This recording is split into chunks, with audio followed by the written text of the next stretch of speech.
Continuing production of The Open Mind has been made possible by grants from the Rosalind P. Walter Foundation, the Bluestein Family Foundation, the Thomas and Teresa Malarkey Foundation, the Garfinkel Menard Foundation, the Center for Educational Outreach and Innovation at Teachers College, Columbia University, and from the corporate community, Mutual of America.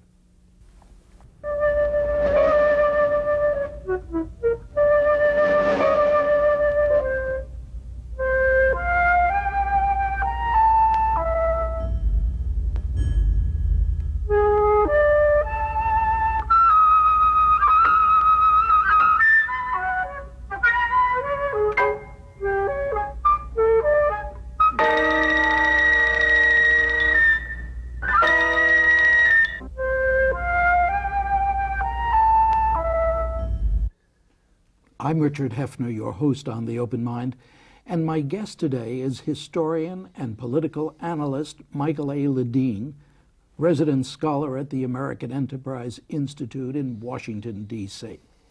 Now, let it be known that whenever Dr. Ledeen has joined me here on The Open Mind over the years, because he has written another provocative article or book that I and my viewers want to parse, I take the opportunity to brag on the fact that many decades ago, I was my guest's teacher, though clearly any political influence this old Mr. Chips might have had has been purely coincidental. And that holds true even today as Dr. Ledeen joins me to discuss the ideas he sets forth so forcefully in his challenging new St. Martin's Press volume, Tocqueville on American Character. His subtitle, Why Tocqueville's Brilliant Exploration of the American Spirit is as vital and important today as it was nearly 200 years ago.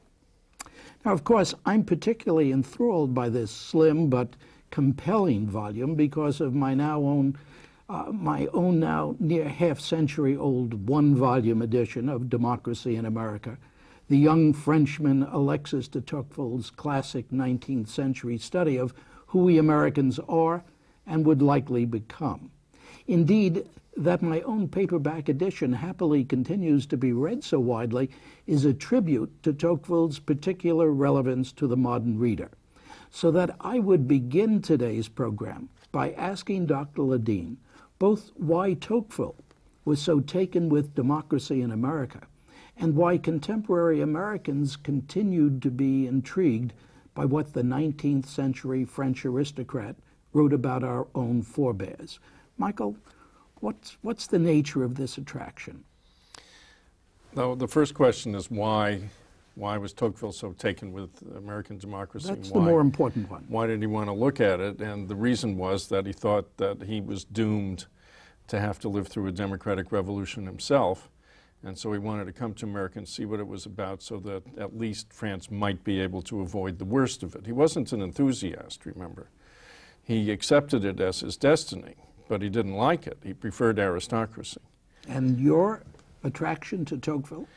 Is that he's the smartest guy who ever looked at America. And so, I mean, we damn well better pay attention to him. I think Tocqueville's our national psychoanalyst. I don't think anybody that I'm aware of anyway has ever looked at us and understood us so well and was able to play out what we were likely to do and what our greatnesses were and what our weaknesses were and what might finally do us in and what might finally make us a world power. He understood all those things. But you know, as you say in your subtitle, this is nearly 200 years ago. How could anyone have been that perceptive when there have been that many changes? And you yourself emphasize change that has taken place in America. Yeah, well, he's wrong. I mean, he says things that have turned out to be wrong, of course. But I actually think the answer to why is Tocqueville so important and how could he have seen so far is the same as that question about Machiavelli, for example, because each of them came at the beginning of something, and they saw it taking shape at the outset.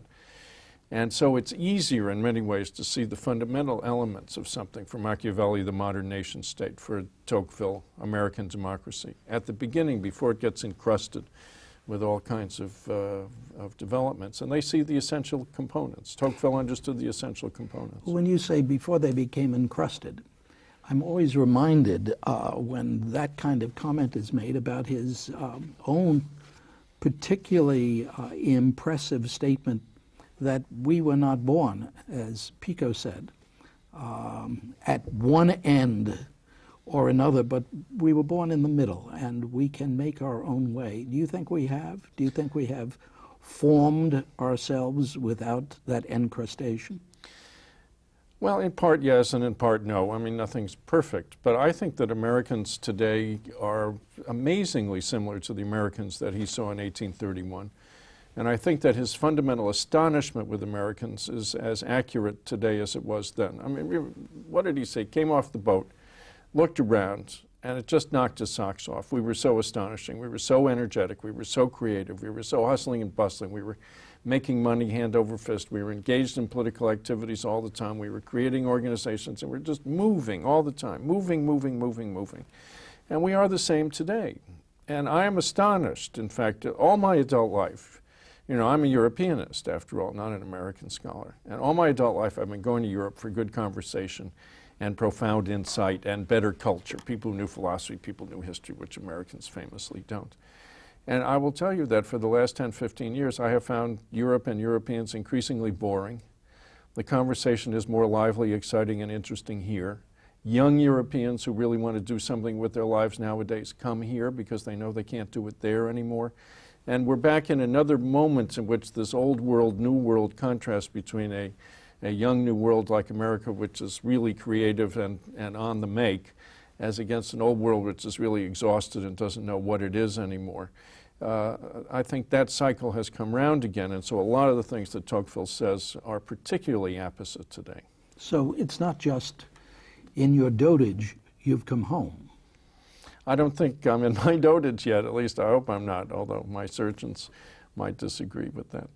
But I don't think so, no. In fact, this book was not my idea. What do you mean? It wasn't my idea. I say so right in the acknowledgments. My editor, the guy, Mac Talley, who edited Tocqueville on Modern Leadership, called me up as I was doing the last few chapters of Machiavelli on Modern Leadership, called me up and said, look, this is really great. I'd like you to do another book right away called Tocqueville on American Character. And I said, what a terrific idea. Why does the one follow the other? I assume that you're making the point that it follows, one follows the other intellectually, philosophically. I don't think it does. You don't? No, although God knows they share a lot of ideas. No, what it follows, the point of doing Machiavelli on Modern Leadership was that people weren't reading Machiavelli. And the point of doing Tocqueville on American Character is that increasingly Americans don't read.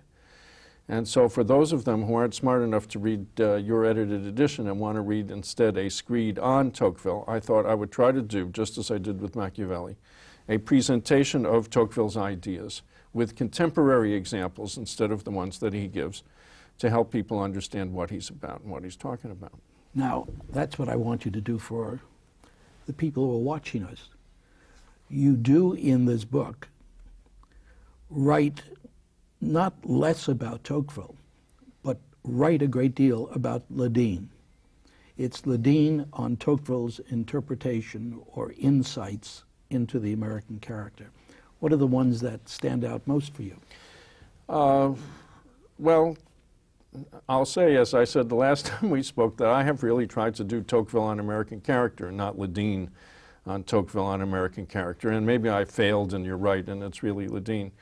But Tocqueville, and I read Tocqueville really fresh because I'm not an American scholar, and I have nothing invested in one or another view of Tocqueville. So I simply took the 2 volumes and read them about 25 times over and over and over again until I thought I understood what was key. And I think the key thing that Tocqueville understands about Americans, with which I agree, so there's no conflict here, is that Americans believe opposite things about a whole series of very important subjects, and that we are opposite things, we are passionately opposite things on religion, wealth, foreign policy. Also, we are the most secular and the most religious people in the world simultaneously. We are both things. We are the most interventionist and most isolationist people in the world simultaneously. We are the most materialist and the most religious. We're the most individualistic. Remember, Tocqueville invented the word individualism to describe us. And the most collective, because we're all the time creating our own collective organizations to deal with our own problems. Do you celebrate yourself? Do you personally celebrate that contradiction, the multitudes, as Whitman would have said, and did say, that Tocqueville points out? Yes, I do. I like that. I mean, I like America. I think it's a great thing to be an American, and I think that that Americans, when they work hard at what they do, are capable of the greatest things of any people. I think we have great competitive advantages over almost any other people I know. I mean, there are some things that others can do better. But you seem at points to worry about one side of an equation rather than the other. That's because Tocqueville stresses over and over again that this is a great balancing act, and you have to keep both elements in balance in order for us to function properly. And that his concern, and my concern, is that if we tilt too far in one direction, then we can lose it all. We will unwind, as he puts it, and then we risk losing freedom. Do you feel that we have tilted too far in one direction? No, I don't. But I think we're in danger of tilting. We're always in danger of tilting too far in one direction. And the direction that he worries most about is tilting in the direction of materialism and losing religion as a constraining force. And therefore, moments of great material success are the most dangerous, and we're in one right now. I mean, we're creating wealth a mile a minute.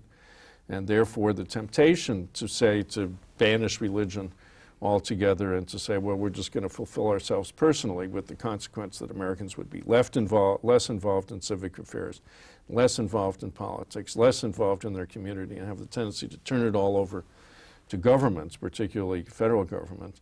That's a huge risk, and that's the risk he writes about, and that's one that I try to underline.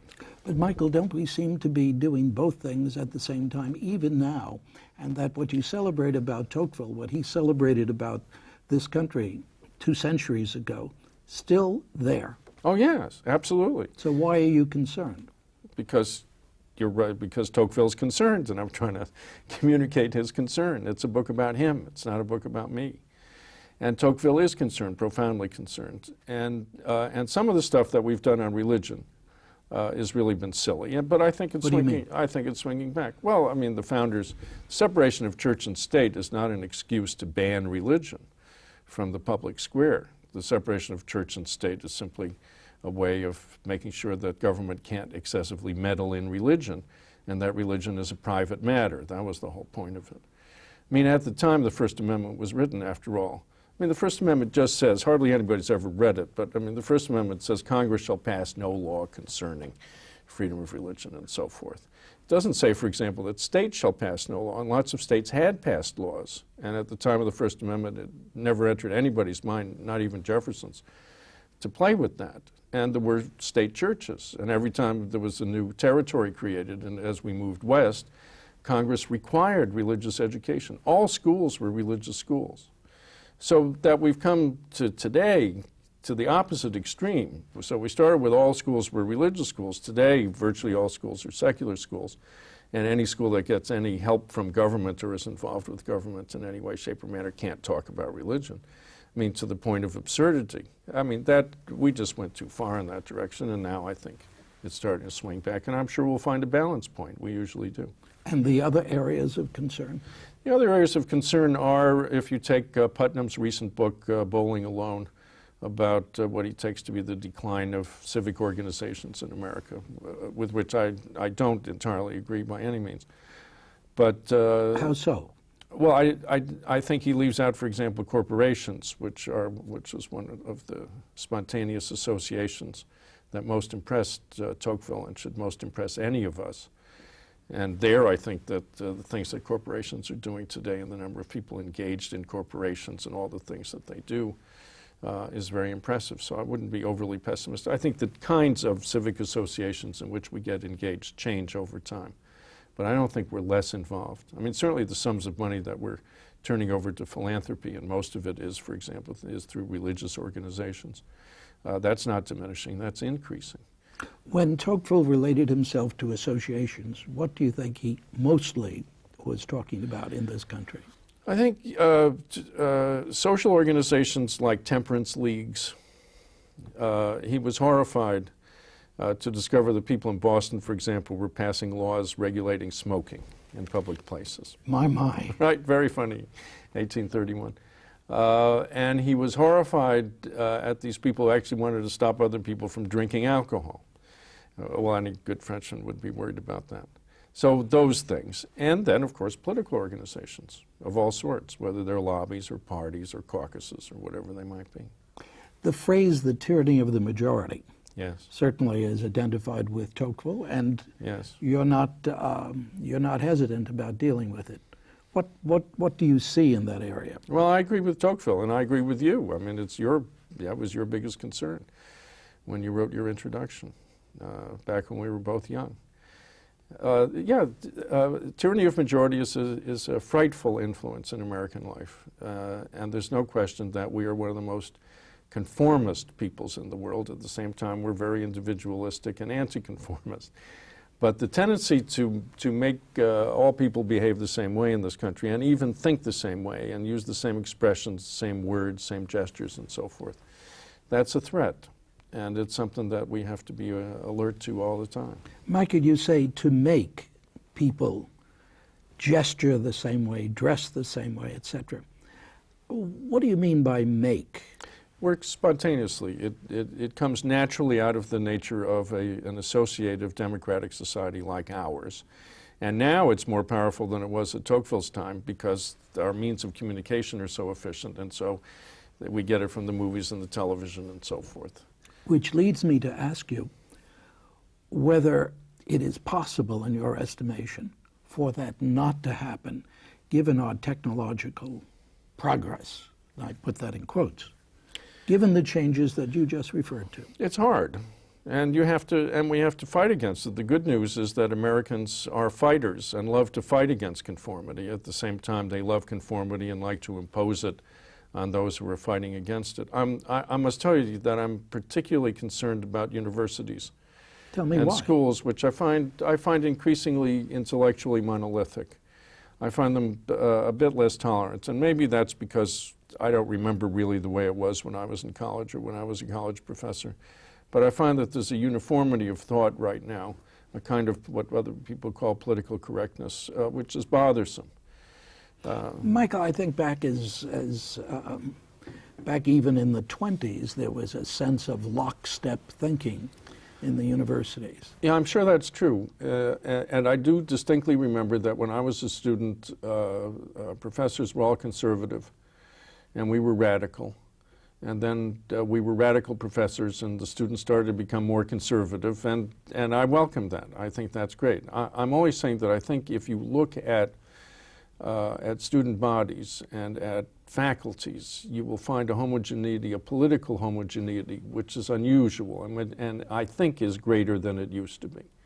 Well, I've just wondered whether, and as I read Tocqueville on American Character, I was wondering whether you were going to pay your respects to Tocqueville and identify Tocqueville's insights into the American character today, and you do that. But whether you were going to go on or look backwards, whichever way you want to interpret, and say the soil of America, which produced the America that he observed and reported on, has changed so. The very climate of America has changed so that Tocqueville, by definition, must be less of a guide to the future than he has been to the present. Well, I must tell you that as I read through Democracy in America my 20 or 25 times, I was increasingly impressed with how contemporary Tocqueville is and how reliable a guide to the modern America he turns out to be. So I don't agree with that. I think his insights about us and his description of us is really as important and in many ways even more important today because our responsibilities are greater and our power is greater, and therefore the obligation that we have to understand ourselves well is greater. I appreciate what you say about the obligations we have, and Tocqueville was quite one to indicate what we had to do to protect ourselves in light of the tyranny of the majority. But I wondered whether you had come to feel that perhaps not our institutions necessarily, but our technology more so, would refocus us and remold us, and I gather that's not your concern. No, I don't. I'm not. In fact, my favorite contemporary line about the influence of technology is the information revolution has happened, and the information won. That's what happened at the end of the day was instead of, a lot of people were very concerned that the computers, internet, et cetera, was going to turn out to be a new kind of big brother system that would be able to mold us and discipline us and make us into something. And as it turns out that, the technology itself doesn't do that. And that, in fact, we have so much choice and there's so much freedom and there's so much information that it's virtually impossible to use the technology in that way. Do you think that the information that Tocqueville related to was more useful, perhaps 2 centuries ago, than our information is today? I think the problem is that we don't know what information today is central, and there's too much information. It's very hard. It's very hard to get to the truth of anything simply because if you go to Lexis or you go online and say, Richard D. Heffner, who is he, what is he? You get so much, it just takes a hell of a long time to check it out and figure out what the facts are, what the real facts are, or true facts are, as my kids would say. The true facts. Yeah. About true facts, let's go back because, as you say, it always was my major concern about Tocqueville, the tyranny of the majority.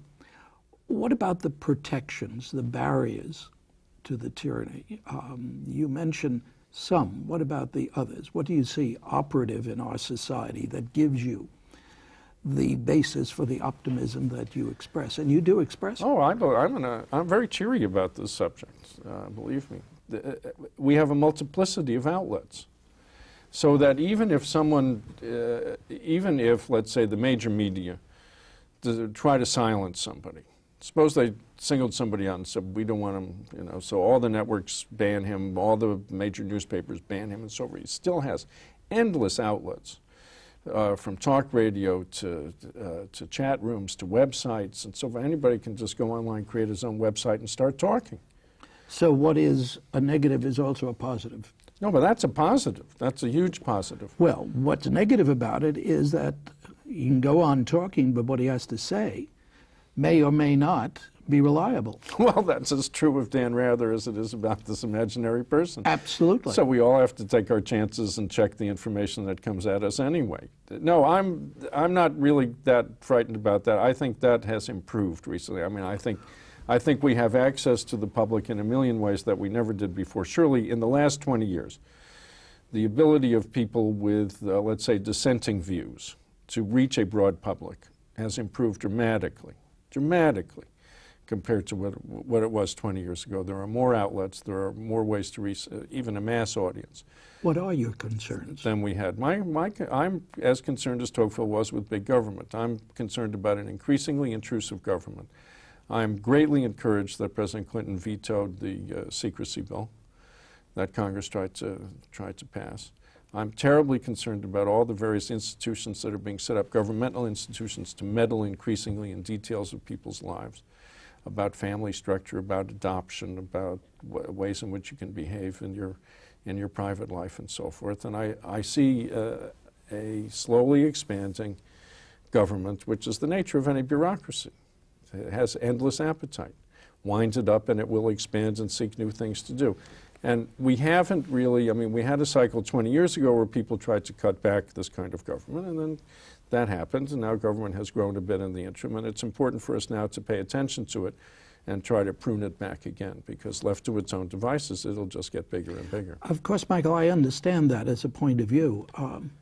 I guess the question that keeps coming up is whether it is possible in reality, given what we know and how much more we know every day, every week, every year, whether we can restrain ourselves now that we have bitten of the apple. Can we help but put that knowledge to use, and that the instrument of putting it to use is government? Are you talking about something that one simply cannot constrain? Well, you may be right, and if you're right, we're doomed, and Tocqueville has laid out the nature of our doom as eloquently as anyone ever has. I don't think so. I don't think we're doomed. I think it's still a matter of choice for us. The Europeans are lost. I mean, the Europeans all have basically turned over their lives to the state, and they want the state to do all the important things that are involved in their lives. We come from a different tradition. Americans have never believed this. There are increasing numbers of Americans that obviously do believe it, who want more and more things from government, and they want a more active and more powerful government to run their lives for them. You say who want a more and more powerful government to run their lives. Yes. I think there are those of us, however, who do not want but find no option, and that inevitably, and here is where you quote Tocqueville against me in terms of inevitability, and I've quoted Tocqueville myself when I was much younger, much younger, nearly a half century ago, when I was so enamored of his ability to think of change and control that we impose ourselves. I'm glad to find you, now I'll say a much younger man, still optimistic that we can stop the growth of government. It's a fight, and those of us who are concerned about the growth of government are going to have to keep fighting it, which certainly I'm going to do. I've done it all my life. Michael, I understand that, and you're doing it again in this quite compelling book, Tocqueville on American Character. And it's not just because we've known each other so many years, but because I think it is compelling, to use that word again, that I thank you for joining me today, and hope everyone buys the book. Well, thank you. I mean, praise from you on this subject is more welcome than from anybody else. Thanks. And thanks to you in the audience. I hope you join us again next time. And if you would like a transcript of today's program, please send $4 in check or money order to the Open Mind P.O. Box 7977, FDR Station, New York, New York 10150.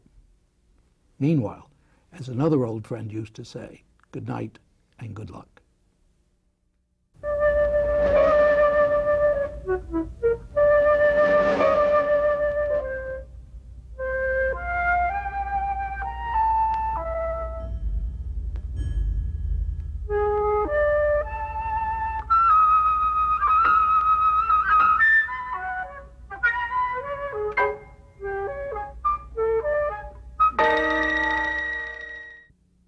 Continuing production of The Open Mind has been made possible by grants from the Rosalind P. Walter Foundation, the Bluestein Family Foundation, the Thomas and Teresa Malarkey Foundation, the Garfinkel Menard Foundation, the Center for Educational Outreach and Innovation at Teachers College, Columbia University, and from the corporate community, Mutual of America.